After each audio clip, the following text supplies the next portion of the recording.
take a mantra or whatever, and then meditate. So if you do it, then what happens? They each what you call complements the other. You practice asanas as I told you, rajas comes down. You practice your pranayama, tamas comes down. You have prepared yourself for meditation. So sit down and meditate. But if you segregate it, what happens? You practice your asana, reduce your rajas, go about, collect a lot of rajas from the outside world. So then it doesn't lead to the next stage. Does it make sense? Yes. Right. Because constantly the three gunas interact. See, there are two things. One is the systemic rajas and systemic tamas.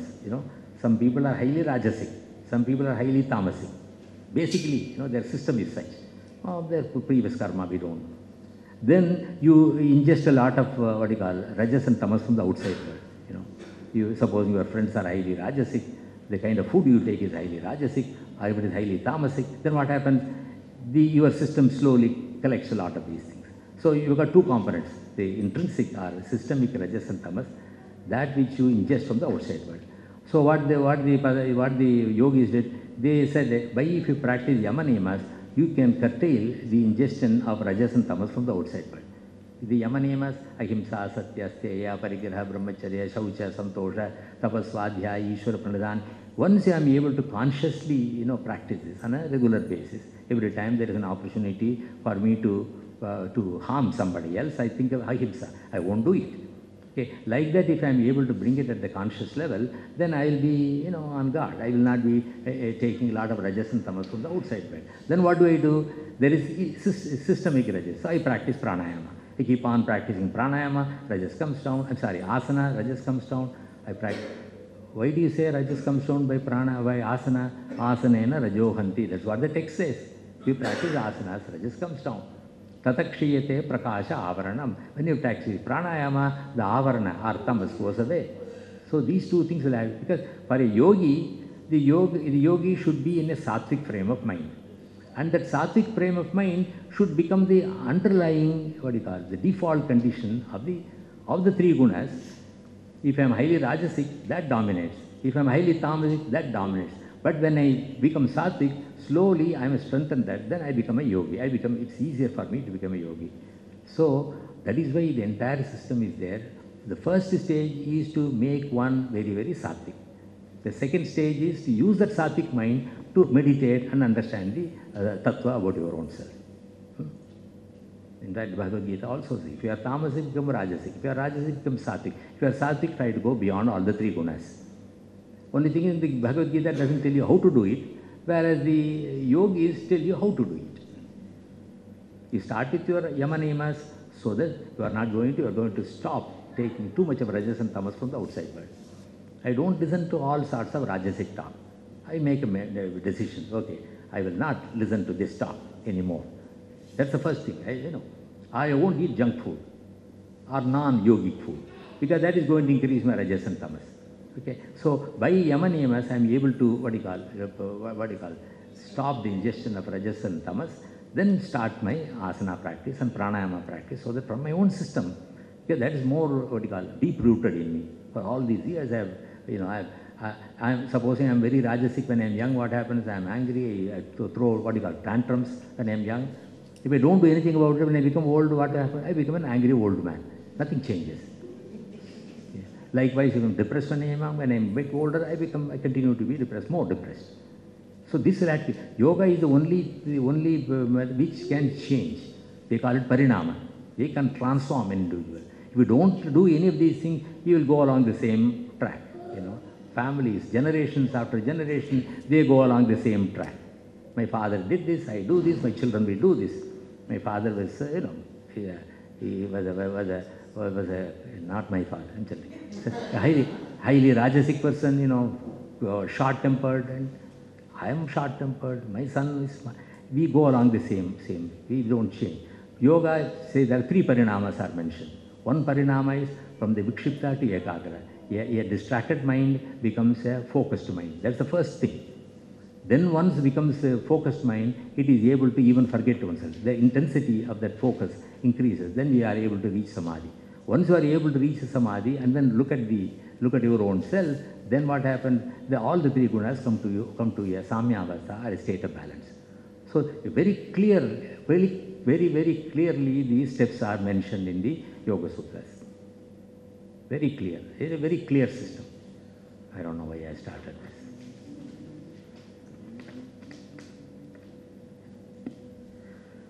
How to move from, what do you call, monkey level to kitten level. Yeah. No, I mean, there are two systems are there. Two different systems are there.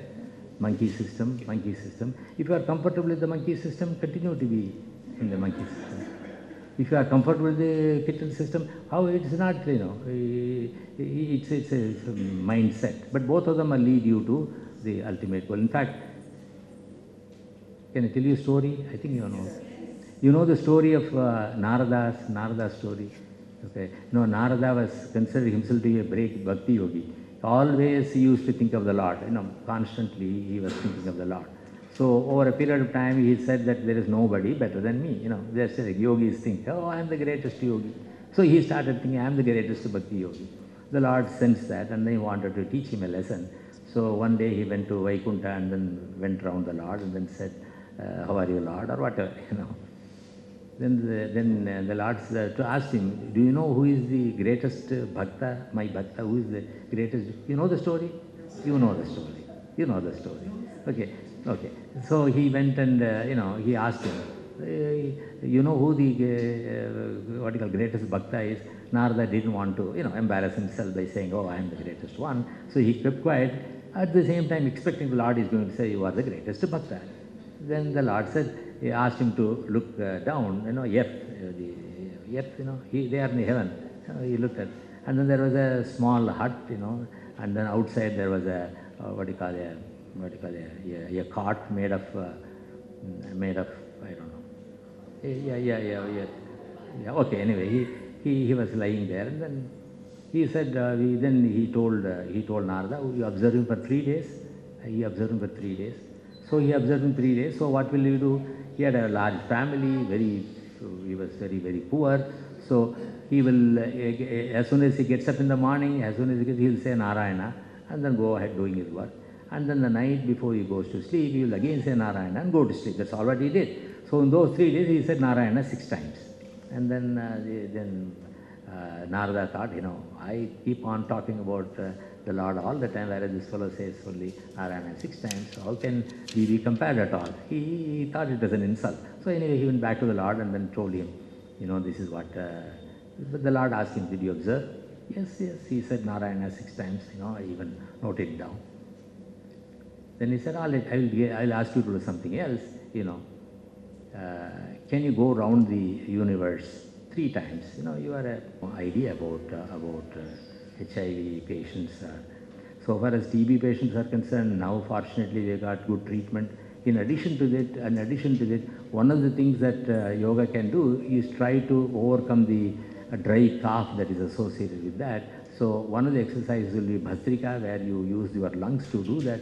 Bhastrika virtually simulates coughing. If you take 3 important pranayama practices, Nadi Shodhana, Kapalabhati simulates sneezing. Kapalabhati simulates sneezing. Ujjayi breathing simulates wheezing. You wheeze. And then Bhastrika simulates coughing. So if people who suffer from coughing, you practice, you practice Bhastrika, then the cough center, the anti-cough center is going to be stimulated, so it will tend to suppress the cough.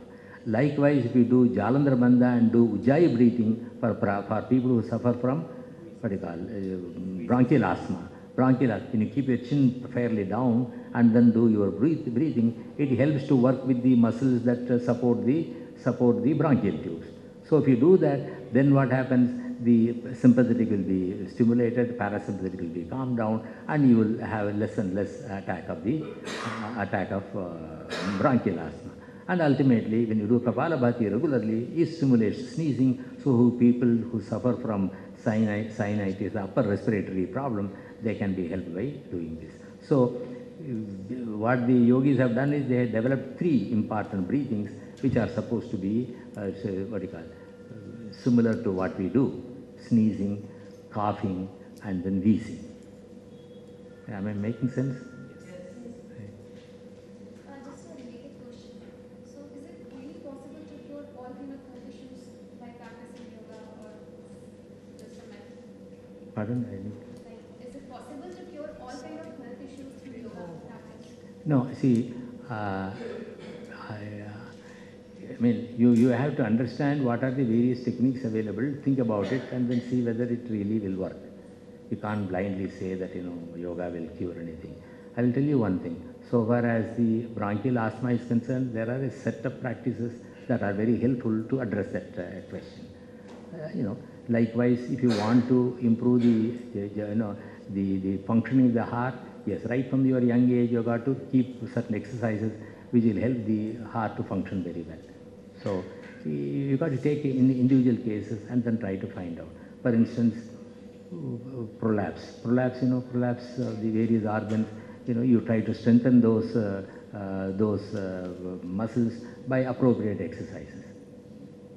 In fact, it is more comprehensive than any other system. We have got the pranayama, we have got the bandhas and the mudras, then you have got the various stretching exercises of the body through the vinyasas and asanas. So these are the techniques available. So you have got to find out how each one will be, what combination we can use to address a particular problem. It's very difficult to say whether it will cure cancer, very difficult to say whether it will cure HIV. I won't be able to say that. But yoga practices can be very organ specific, right, or system specific. How many hours of sleep is required at the minimum? I think about 6 hours of sleep, good sleep is necessary. 6 hours of sleep is necessary. It can be,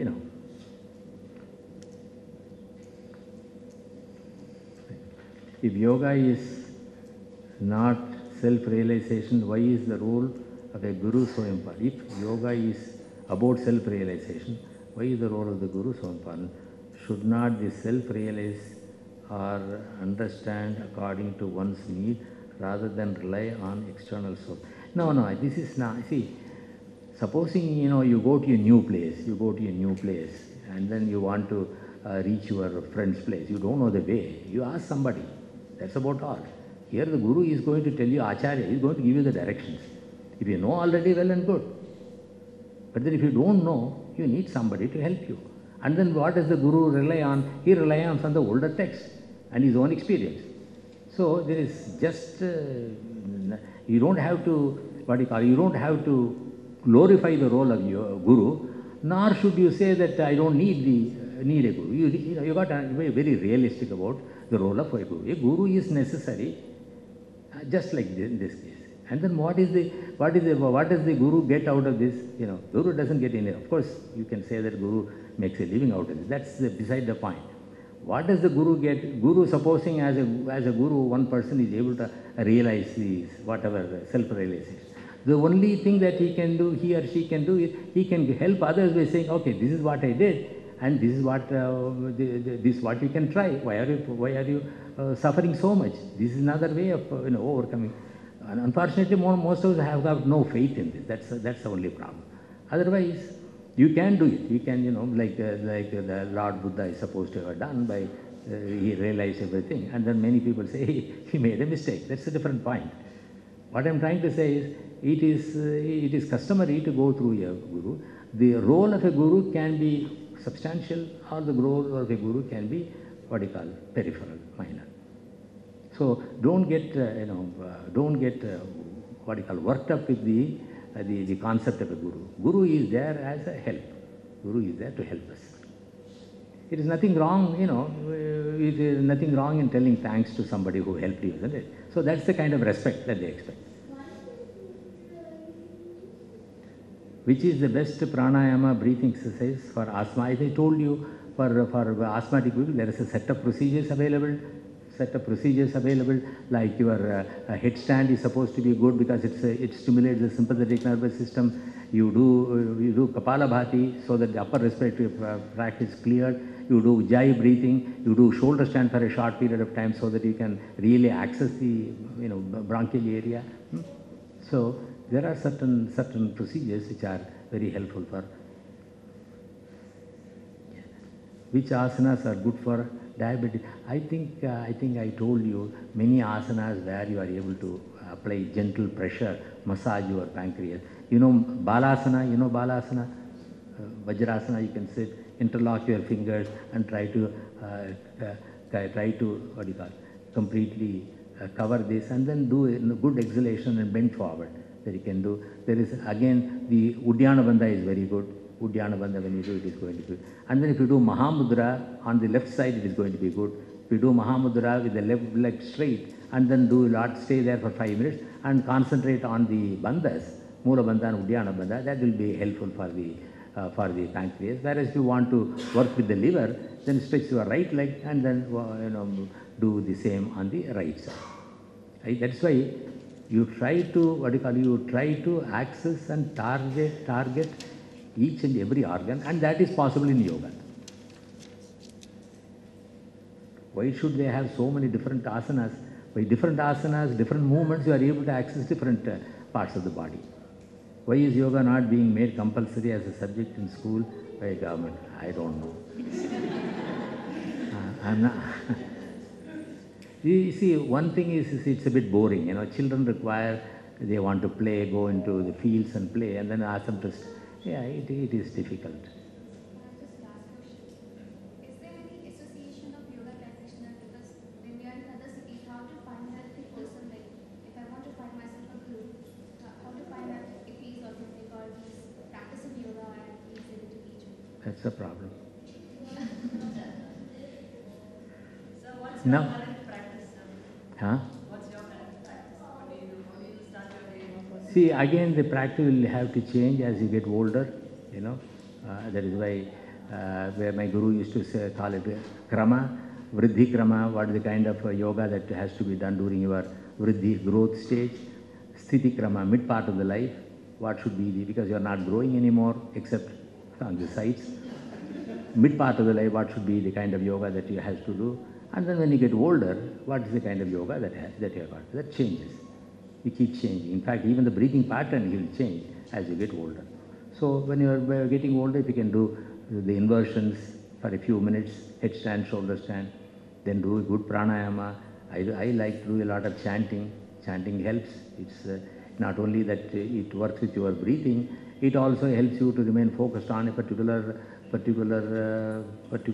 thought process. You take the Taittiriya Upanishad and then chant the Panchakosha Vidya, from the Annamaya Kosha, Pranamaya Kosha, Manomaya. It takes you step by step. You know the meaning and also chant. That 15 minutes or so you are having a meditative practice. So it all depends upon what you like to do, what is good for you. There's enough material available, enough practices available. And the thing is, we got to pick and choose for our own requirements. Okay.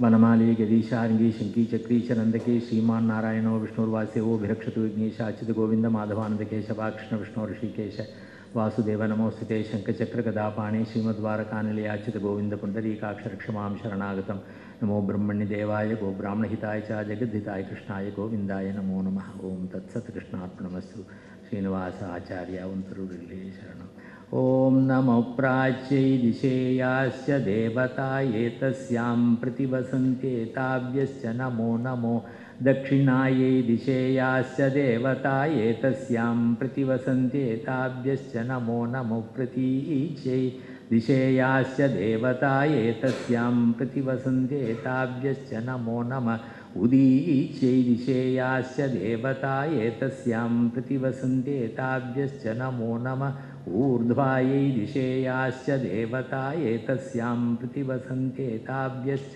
Namo Namo अधरायै दिशेयास्य देवतायै तस्यां प्रतिवसन्ते ताभ्यश्च नमो नमो वान्तरायै दिशेयास्य देवतायै तस्यां प्रतिवसन्ते ताभ्यश्च नमो नमो गंगा यमुनयोर्मध्ये ये वसन्ति ते मे प्रसन्नात्मानश्चिरञ्जीवितं वर्धयन्ति नमो गंगा यमुनयोर्मुनिभ्यश्च नमो नमो गंगा यमुनयोर्मुनिभ्यश्च नमः ओम शांति शांति शांति हरि ओम।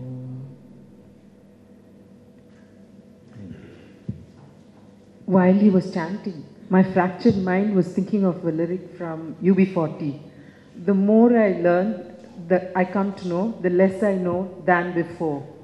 And I think that holds good true today. The more I get to learn or read or listen to people, one realizes there is so much more to what we actually, think we've picked up.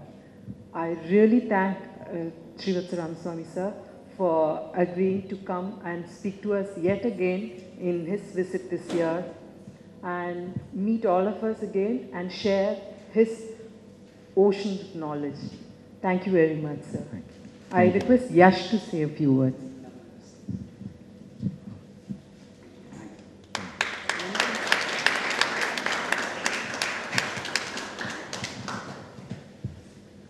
Thank you, sir, for coming and gracing the studio. With this, we launch our initiative, the Why of Yoga, where we will be making an effort to stretch yoga beyond the mat.